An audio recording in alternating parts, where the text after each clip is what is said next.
Amis téléspectateurs, bonjour. Nous sommes sur le plateau de Face à l'Afrique. Face à l'Afrique aujourd'hui, nous allons aborder un sujet important de l'économie. L'économie, quand on voit l'économie africaine, on peut dire que voilà, c'est un sujet assez important pour nos amis téléspectateurs. Voilà, pour en débattre de cette thématique assez importante, l'Afrique face à son émergence, l'intelligence économique. Pour en débattre, nous avons deux candidats ici, deux intervenants. Il y a à ma droite M. Patrick Passy, qui est le directeur associé de la société DB Conseil, ancien conseiller du Premier ministre de la RDC, M. Adolphe Munzito. Il est expert international en intelligence économique et communication d'influence. Il intervient également à l'Université Paris 11, à l'Université de Reims et à l'École de commerce et Institut de management. Voilà, c'est tout un programme. À ma gauche, nous avons M. Stanislas Longo-Bigabé, ancien directeur de banque. Je garde le nom de la banque pour ne pas faire la publicité. Consultant en stratégie, intelligence économique et marché émergent. Il est proactif sur les problématiques de la région des Grands Lacs. Bonjour à tous. Bonjour. Bonjour. C'est parti. Alors, dites-moi, on rentre tout de suite dans le vif du sujet. Monsieur Patrick Passy, dites-moi, on parle de la mutation économique dans le monde mondialisé aujourd'hui. On voit l'Afrique avec son taux de croissance, on va aller dans des chiffres dans une vingtaine d'années. Alors comment voyez-vous cet aspect fondamental? Il y a déjà la Sierra Leone qui a deux chiffres. Oui, tout à fait. Je parle de toute l'Afrique, le continent. L'Angola va arriver là avec les chiffres. Donc on va pouvoir aborder de ce sujet. Dites-moi, comment voyez-vous l'intelligence économique dans ce contexte-là? La définition anglo-saxonne de l'intelligence économique, c'est l'intelligence des affaires. Donc, c'est à l'Afrique de bâtir sa démarche d'intelligence économique pour pouvoir mieux négocier, commercer avec les autres, aborder les aspects stratégiques des différentes négociations et surtout liés à son développement.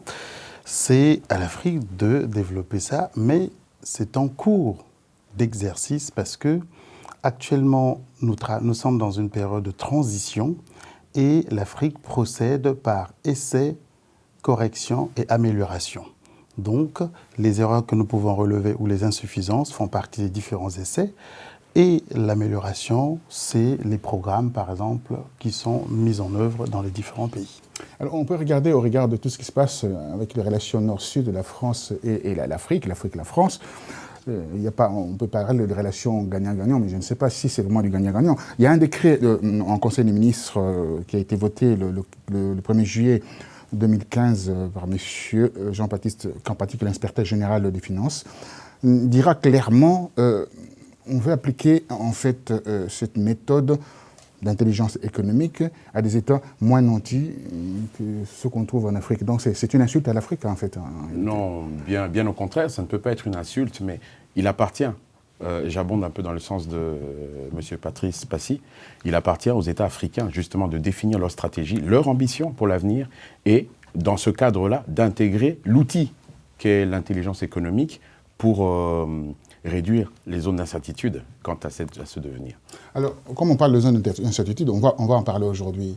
On dit l'Afrique est émergente. Moi, je crois à ces discours, à ces refrains qu'on retrouve partout pour se dédouaner peut-être de ces côtés dictateurs ou dictatures. Alors, dites-moi, ça va ensemble entre la dictature et l'émergence économique? Non, déjà, je ne dirais pas que l'Afrique est émergente. Il y a des marchés émergents, il y a des pays émergents, mais je ne dirais pas que globalement l'Afrique est émergente, puisqu'il y a des insuffisances lourdes quand même, il y a des disparités énormes, mais il y a ce qui est observé de manière globale et générale, c'est une croissance soutenue depuis plus d'une décennie grâce à l'émergence d'une classe moyenne qui participe à la consommation, donc à la croissance, à une certaine croissance économique. Maintenant, les défis sont encore nombreux, l'espoir est permis, il reste à trouver les voies et moyens par rapport actuellement à la crise, à la réduction des revenus pétroliers pour diversifier les économies afin de pouvoir justement maintenir le cap tel qu'il a été lancé. Maintenant, vous m'avez dit dictature et croissance. Et ça fait bon ménage? Est-ce que ça fait bon ménage? Il n'y a pas de modèle défini. Il n'y a pas de modèle défini ou il n'y a pas de modèle prédéfini. Il n'y a pas de maître étalon à imposer aux autres pays parce que je pense que chaque pays a son modèle. Nous avons la Chine qui contredit pratiquement pas mal de discours. Des idées reçues aussi d'ailleurs. Donc nous pensons qu'il n'y a pas de modèle défini. C'est aux États, par rapport à leur évolution, de s'approprier ce qui fonctionne, d'adapter ce qui est moins, ce qui ne peut s'appliquer de manière automatique par rapport à leur réalité, par rapport à leur niveau et surtout par rapport à la capacité d'appropriation des différentes évolutions que le monde génère grâce à la mondialisation. Alors, pour avoir en fait cette intelligence économique en Afrique, il faut des outils, il faut des éléments. Il y a eu l'atterrage en Afrique pour la fibre optique. Là, on va complètement donner la matière aux Africains, la communication. C'est un outil pour développer cette intelligence économique. C'est un nom barbare que je ne comprends pas beaucoup d'ailleurs. Quoi ? L'intelligence économique. On va vous définir ce que c'est l'intelligence économique. Au-delà de toute autre considération, il est important que le plus grand nombre s'approprie justement ces notions d'intelligence économique. Et quand je parle du plus grand nombre, je vois davantage les élites dirigeantes et les élites en responsabilité au sein des entreprises multinationales sur le continent ou des grandes entreprises, ou voire même les PME et les artisans. Pourquoi intelligence économique ? Aujourd'hui, nous ne pouvons pas envisager avec sérénité de profiter, de faire profiter à nos populations des retombées d'une croissance économique soutenue aujourd'hui si, d'entrée de jeu, nous n'avons pas défini une stratégie sur l'avenir. Si chacun de nos États sur le continent africain n'a pas d'ambition sur des leviers où il a un avantage réel ou un avantage relatif, et que nous ne savons pas mettre en lumière les compétences et les savoir-faire individuels pour les transformer en intelligence collective. Ça part de là. Ça part de là. Alors, comme ça part de là, on souhaiterait quand même comprendre qu'il y a aujourd'hui cette formation d'intelligence informatique dispensée seulement en Europe. Il y a seulement un seul institut, que j'ai pu comprendre. D'intelligence économique. Ah non, et je peux comprendre. Je reviens avec ma question. Je dis, c'est du business. C'est-à-dire qu'on transforme les noms, on dit, pourtant c'est la même chose. On fait seulement le transfert. Voilà, je veux recadrer parce que par la nature des questions que vous posez, il y a un glissement sémantique qui m'oblige à remettre les choses à l'endroit. L'intelligence économique, dans sa version, dans sa définition stricto sensu, c'est la gestion de l'information, c'est-à-dire la collecte, le traitement et la diffusion de l'information auprès des décideurs pour une décision. C'est-à-dire c'est un outil d'aide à la décision. Maintenant, tel que vous abordez ça, l'intelligence économique pris de manière générique, c'est-à-dire les outils et les méthodes qu'un État peut mettre en marche dans le cadre de la mondialisation pour pouvoir d'abord préserver ses marges de manœuvre et pouvoir se développer. Mais je souhaiterais qu'on reste dans la version initiale, c'est-à-dire la gestion, le traitement de l'information, les outils et méthodes de gestion de l'information. Quels sont les outils alors maintenant, pour l'Afrique, on ne va pas limiter le développement de l'Afrique à l'intelligence économique. L'intelligence économique devient un levier complémentaire par rapport aux éléments dont dispose un État. Si vous voulez une application de l'intelligence économique dans cette croissance ou dans cette émergence, moi je parlerai d'abord d'un changement de mentalité. Il s'agit d'aider les États. Nous, les acteurs, nous devons aider les États de passer d'un État gestionnaire de rente, etc., à un État stratège. Pour que l'État passe de la gestion de ses rentes, nous en avons plusieurs, et que l'État devienne un État stratège, il faut que la notion de la perspective, la notion comme la perspective, la notion comme la pensée stratégique, la notion comme la définition des périmètres stratégiques de l'État soient non plus simplement des notions qui tournent dans les ministères ou au sein de l'élite, mais que ces notions descendent jusqu'au niveau des producteurs de richesse, à savoir les entreprises et les entrepreneurs. Ensuite, pour que cet État puisse être stratège, je pense qu'il faudrait qu'on commence, ce qui manque généralement chez nous, il faut qu'on commence par définir ce qu'on appelle la pensée stratégique endogène. Vous savez, la Chine, elle a une pensée militaire, les États-Unis, la Chine, elle a une pensée culturelle, il y a une culture stratégique en France, etc. Les grands pays ont commencé d'abord par développer une réflexion autour des enjeux stratégiques de leur développement, de leur paix, de leur défense, etc.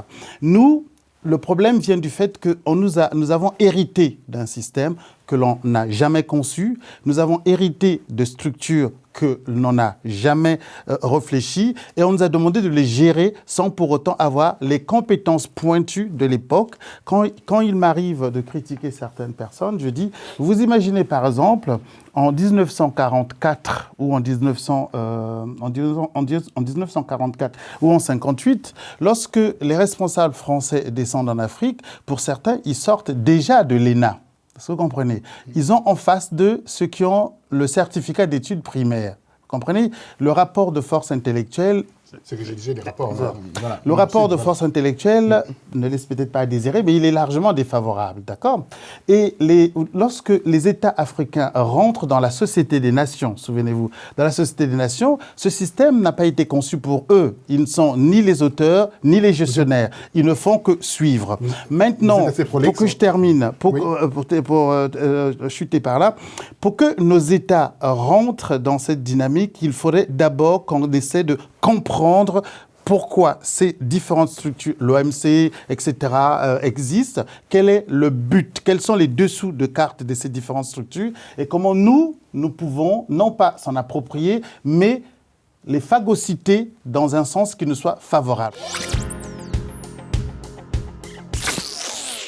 Subir, voilà, on continue à subir. Quand on regarde le dernier rapport de l'UNESCO, je récupère la balle au bon de M. Passy, on peut comprendre que faire le parallélisme ou le parallèle, dire que voilà, quelqu'un qui vient de l'Europe avec ses diplômes, barder les diplômes, il veut dispenser en fait cette méthode qui existe aujourd'hui, qui a le vent en poupe. Mais il y a un déséquilibre assez important au niveau de l'enseignement en Afrique, où il y a les droits de couchage, où on a les systèmes de points sexuellement transmissibles. Dites-moi, comment, pardonnez-moi de cette expression, comment peut-on faire pour pouvoir, bien entendu, ramener les gens qui ont un niveau extrêmement bas vers le niveau plus haut? Parce qu'il y a des problèmes aujourd'hui au niveau de l'enseignement en Afrique. Comment peut-on faire? Je pense que... Et vous allez aussi rebondir par rapport à cette... Je pense que c'est avant tout une question de volonté politique. Et ça devient une question de volonté politique à partir du moment, au niveau des responsables politiques et ceux qui sont en charge de la conduite des affaires de l'État, ils n'intègrent pas, justement, ces notions de vision stratégique. Aujourd'hui, comment nous faisons participer, comment pouvons-nous faire participer le plus grand nombre à nos choix stratégiques lorsqu'on est responsable public? Bien sûr, vous savez, il n'y a pas d'intelligence économique, il n'y a pas d'information stratégique à partir du moment où on ne la lie pas à une communication stratégique efficiente à l'adresse du plus grand nombre. Les logiques les plus élémentaires aujourd'hui, nous sommes au XXIe siècle, c'est que quoi que nous entreprenions, et peu importe la sphère dans laquelle nous appliquons ces logiques-là, que ce soit au niveau de l'entreprise, que ce soit au niveau des institutions publiques, que ce soit au niveau plus global de l'État, lorsque nous n'appliquons pas, nous n'adressons pas et nous n'impliquons pas les personnes, le public, la cible, à notre démarche constructive, effectivement, les fossés peuvent se renforcer. Et la priorité aujourd'hui, ce serait d'adresser notre vision stratégique, la décliner au regard des outils qui sont à notre portée aujourd'hui. Une vision stratégique pour nos différents pays, avoir l'usage de l'intelligence économique, de la stratégie au vrai sens du mot, et la décliner en politique publique, et faire en sorte qu'au plus bas de l'échelle, au bas de la pyramide, les uns et les autres puissent se l'approprier pour y participer. Dites-moi, alors un décalage assez énorme au niveau même des diplômes. On se trouve dans une situation qui est extrêmement dramatique. J'ai vécu cette situation, bien entendu. Quelqu'un qui sort de l'université Unikin, pour ne pas le citer, avec une licence, ça dit 5 ans d'études universitaires.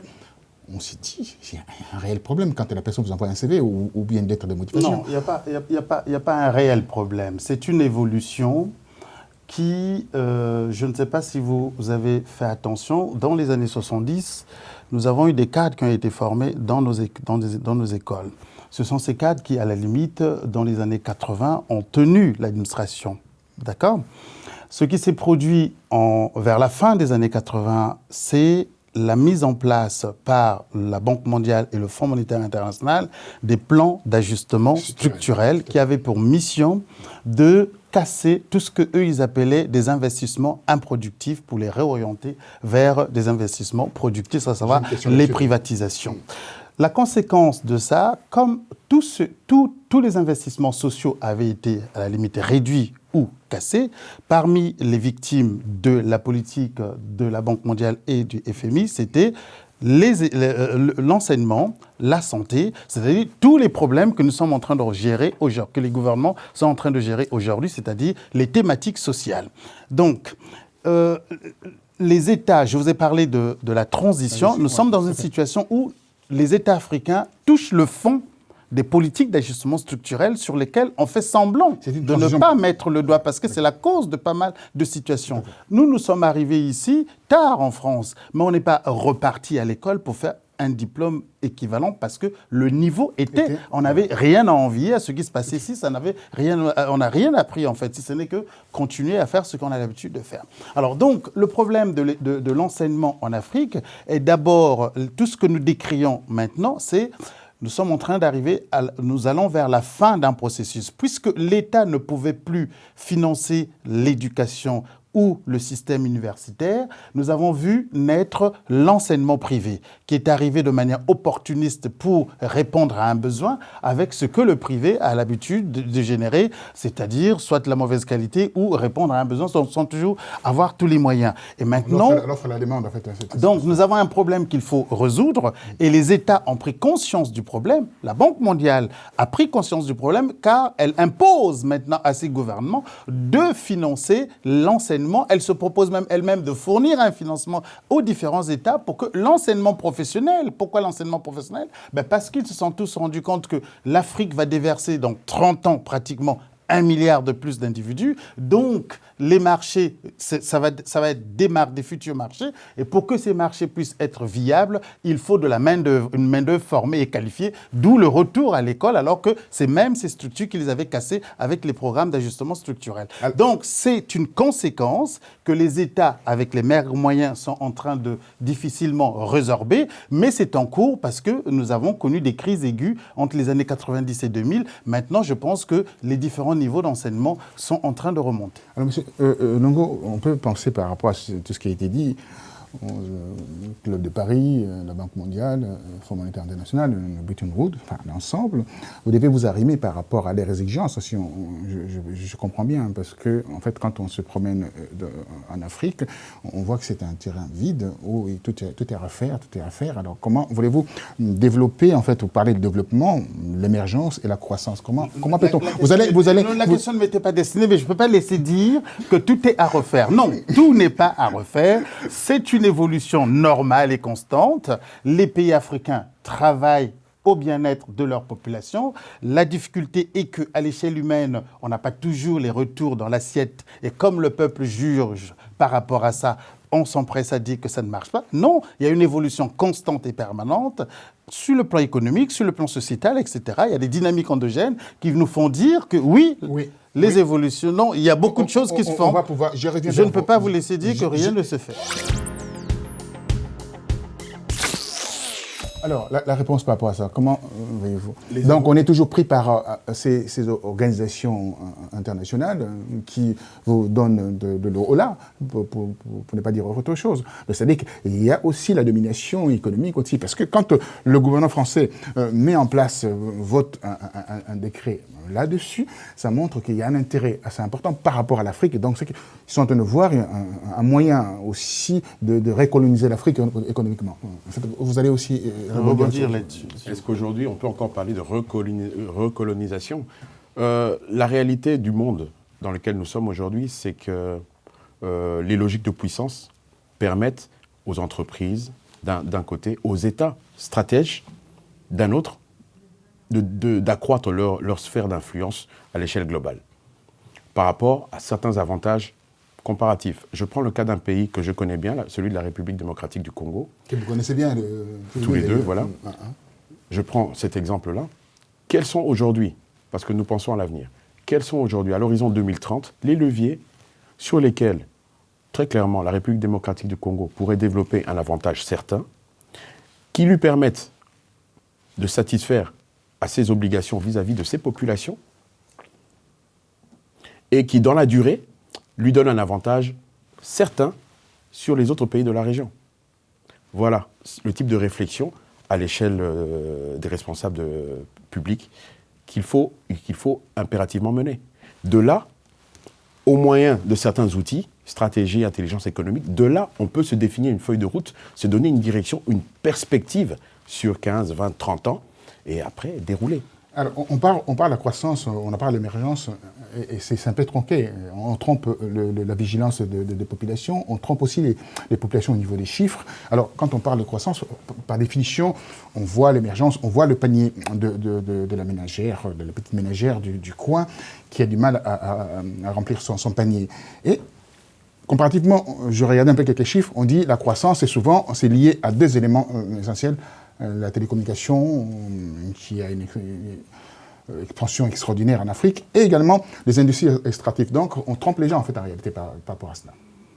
Quand vous dites on trompe les gens, c'est-à-dire? On trompe, par définition, on dit que voilà, c'est la croissance, il y a la croissance, mais il n'y a absolument rien en Afrique, en définitive. Non, quand on parle de croissance, il faut savoir que la participation des matières premières à la croissance africaine est de 1/3. Les 2/3, cette croissance est tirée par la consommation des ménages. Ça, il faut le dire. Les 2/3, c'est la consommation des ménages. Et on ne peut pas parler de consommation de ménages si le niveau de vie ne s'élève pas.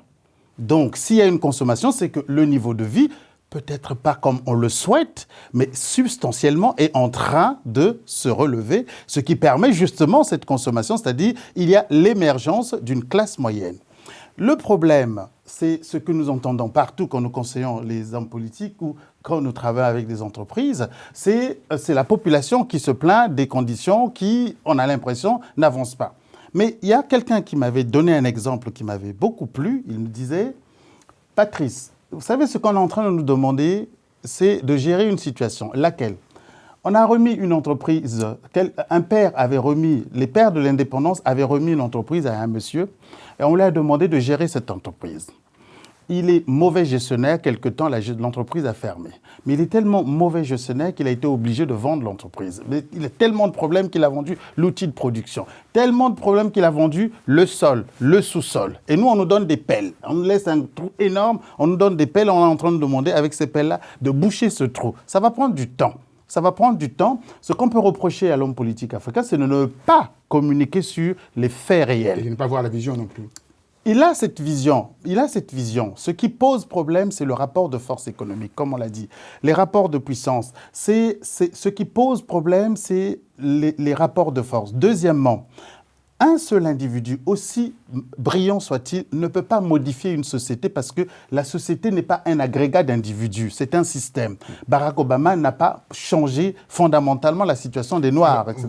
Donc, lorsque nous avons des élites qui arrivent, qui travaillent, et malheureusement, ça n'avance pas parce que l'individu est dans un système. Alors, ce qu'il faudrait, c'est qu'il faut amener par la formation, il faudrait par la formation, la conscientisation, amener la population à être mieux formée. Donc, moi, je pense que les clés de l'émergence économique africaine passent par la révision totale et complète du système de formation. Système d'information. Et tout ça, on peut dire, quand on regarde l'Afrique, j'ai encore la cartographie de l'Afrique, on a situé quelques pays.